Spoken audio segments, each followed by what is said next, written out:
Unfortunately, we have a problem in the leadership development space, and it's a problem we're aware of, but we don't love to acknowledge.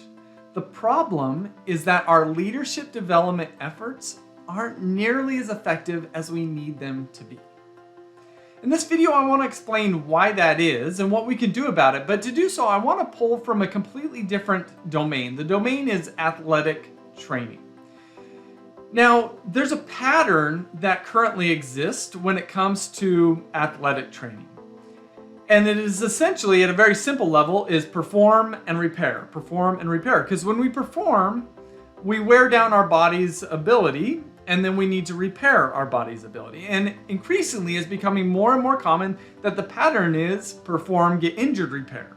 Perform, get injured, repair. Now, the primary technique that we have focused on in athletic training over decades has been strength and conditioning.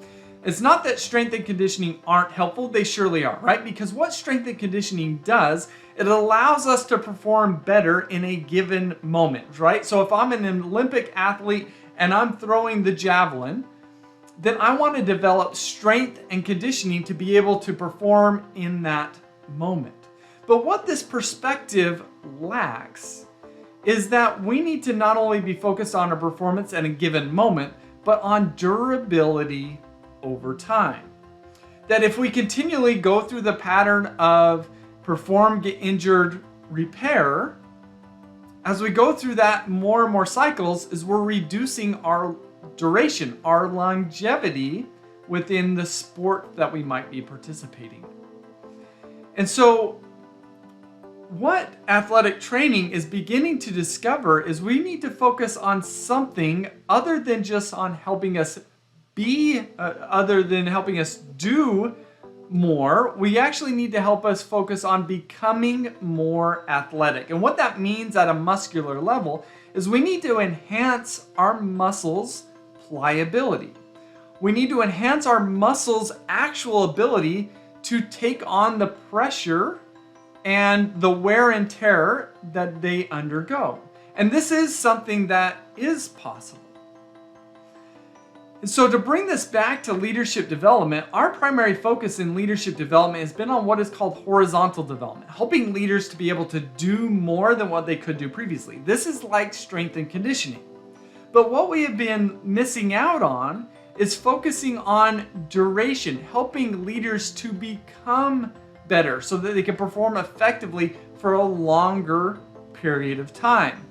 And while this is pliability in the athletic training world, what it is in the leadership development space is vertical development. Vertical development differs from horizontal development because vertical development isn't just about improving what we can do in a given moment. It's about elevating our ability to perform over time. The specific definition is to enhance our ability to make meaning of our world in more cognitively and emotionally sophisticated ways. If our complex world around us is our load, our vertical development is our load carrying capacity.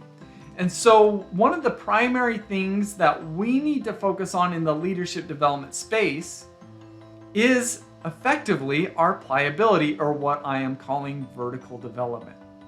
And as we do that, we are elevating our capacity, or we're elevating leaders' capacity to continually navigate the change, pressure, uncertainty, and complexity that they're continually facing.